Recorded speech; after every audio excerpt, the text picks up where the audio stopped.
주님께서 여러분과 함께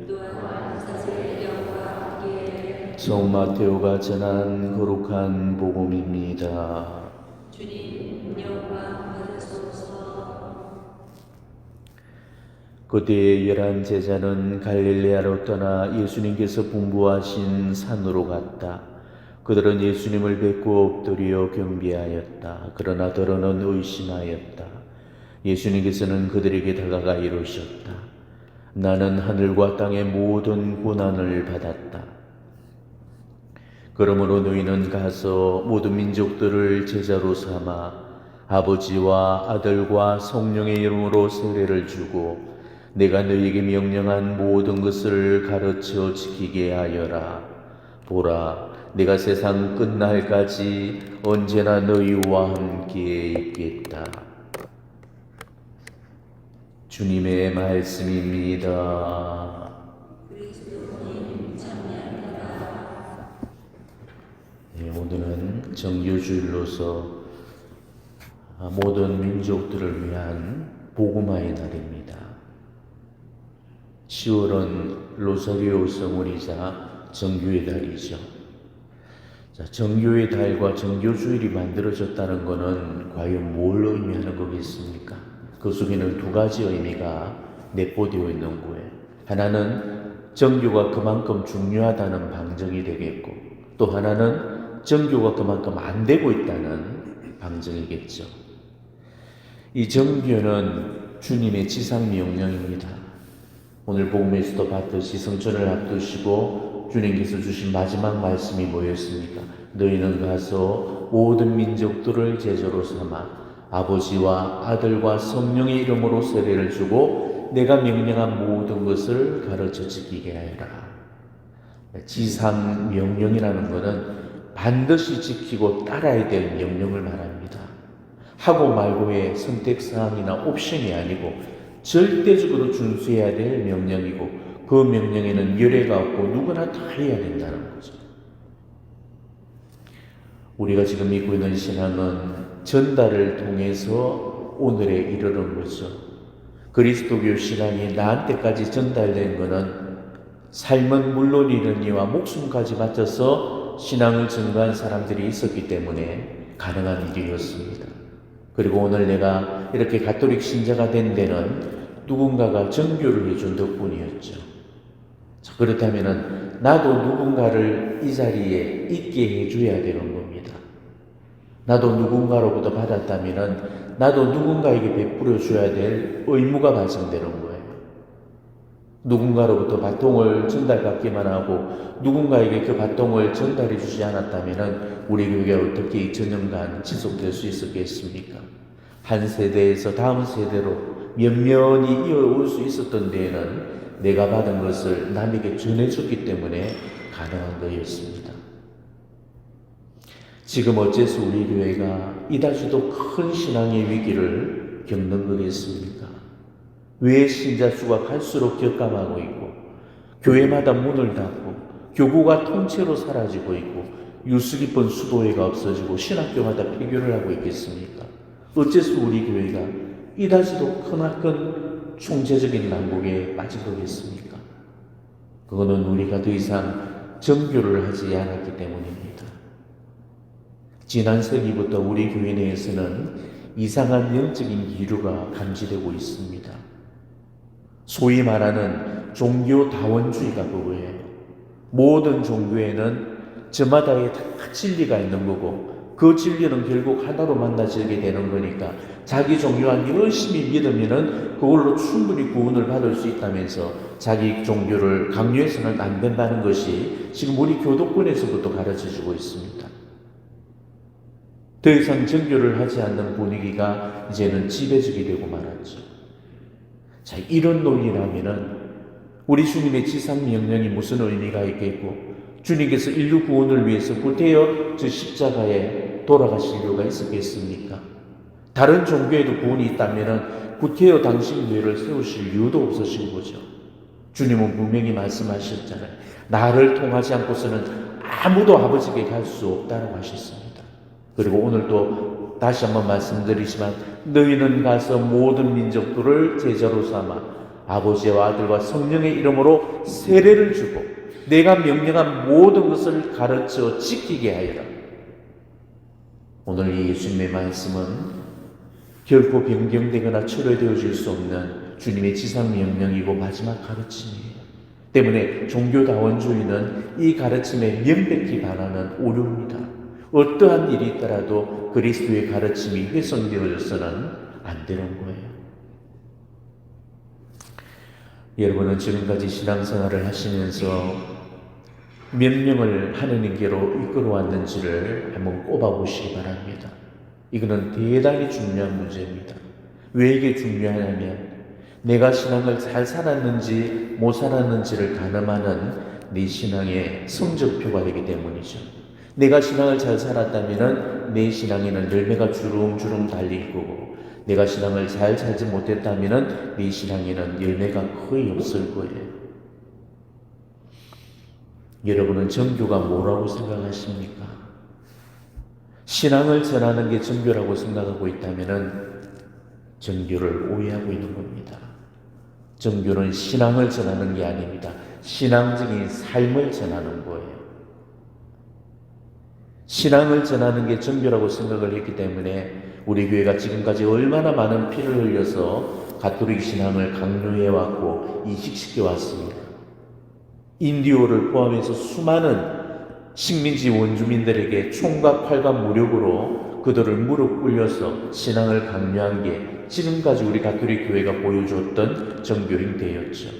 정교를 잘못 이해했기 때문에 범해진 우리 역사의 실수였습니다.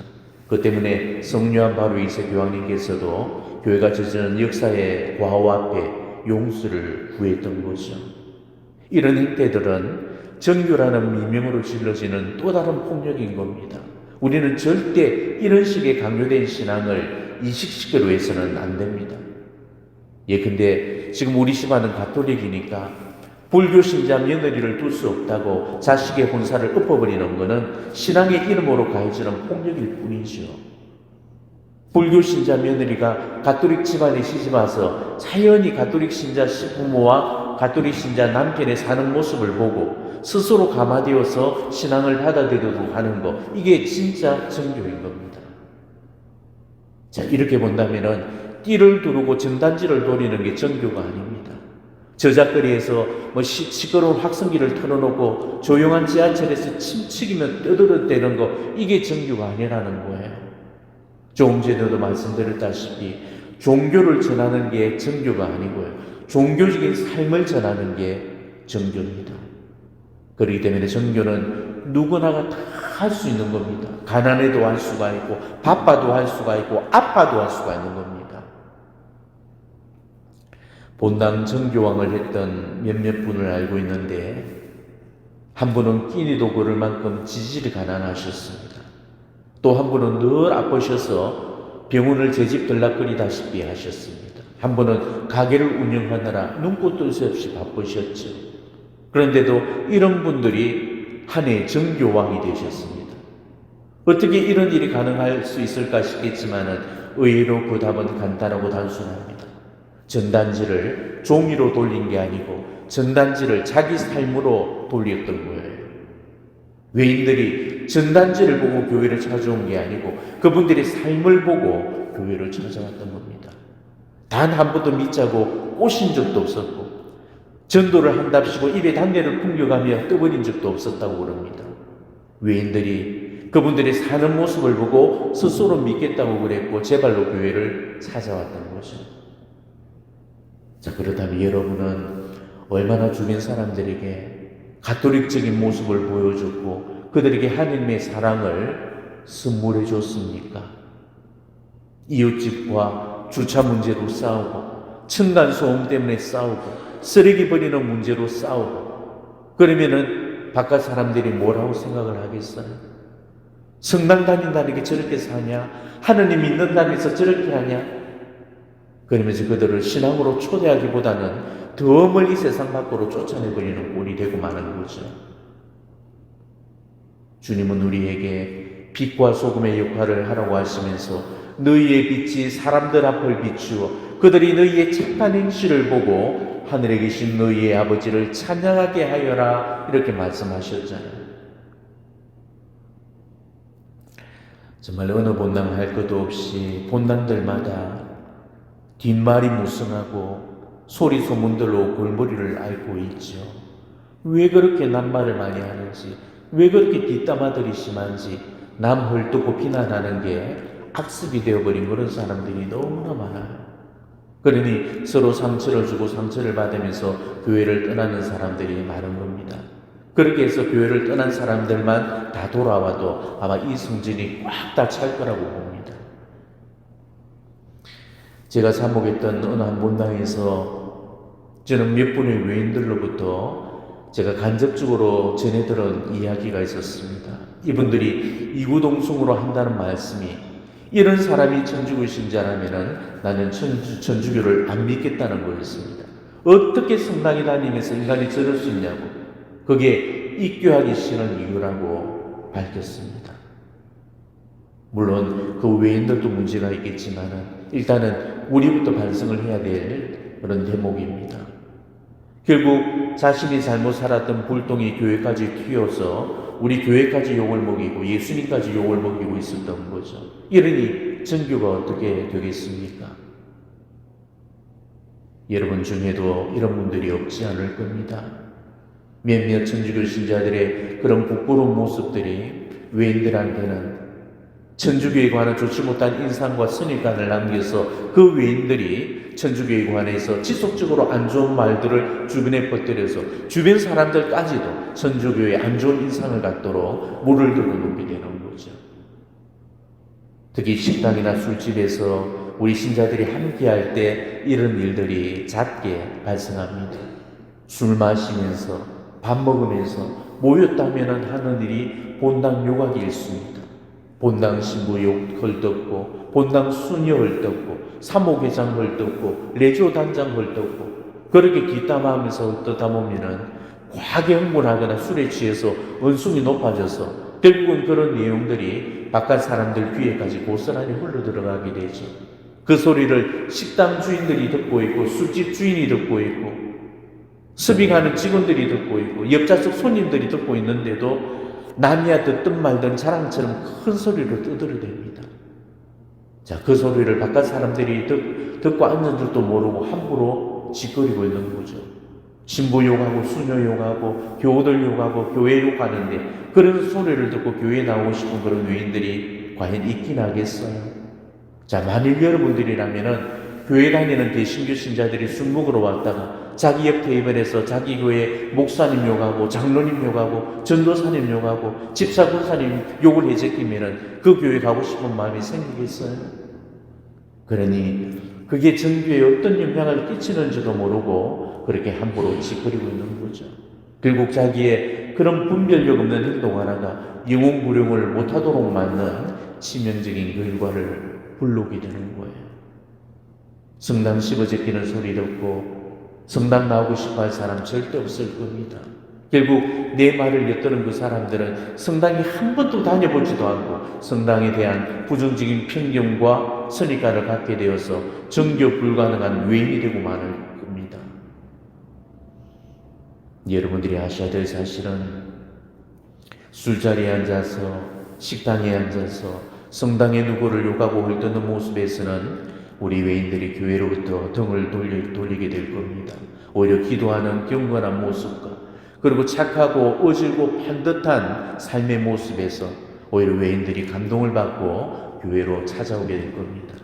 그러니까 한 사람의 진실한 그리스도인이 주변 사람들에게 얼마나 깊은 감동을 주고 그들을 어떻게 변화시키는가를 보십시오.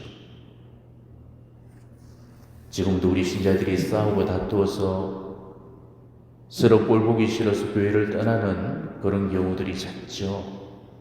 지금도 바깥 사람들은 우리 신자들이 술을 마시면서 밥을 먹으면서 교회 욕을 하는 그런 모습을 보면서 성당으로부터 마음이 떠나게 됩니다. 모였다면 낭만하고 흉을 보고 험담을 하고 뒷담화를 일삼는 모습에서 지금도 외인들은 마음이 돌아서고 있어요. 내가 지금까지 그런 모습들을 보임으로써 몇 명의 외인들을 성당으로부터 멀어지게 만들었고 또 몇 명의 신자들을 공동체로부터 떨어져 나가게 했는지 아마 자신도 다 모르고 있을 겁니다. 다시 한번 우리 사명 깊이 잘 되새기시고 세상을 속화시키는 사람이 아니고 세상을 성화시키는 사람이 되기를 결심하면서 참된 그리스도인으로서 빛과 소금의 역할을 다할 수 있도록 우리의 결심을 새롭게 봉헌하시기를 바랍니다. 아멘.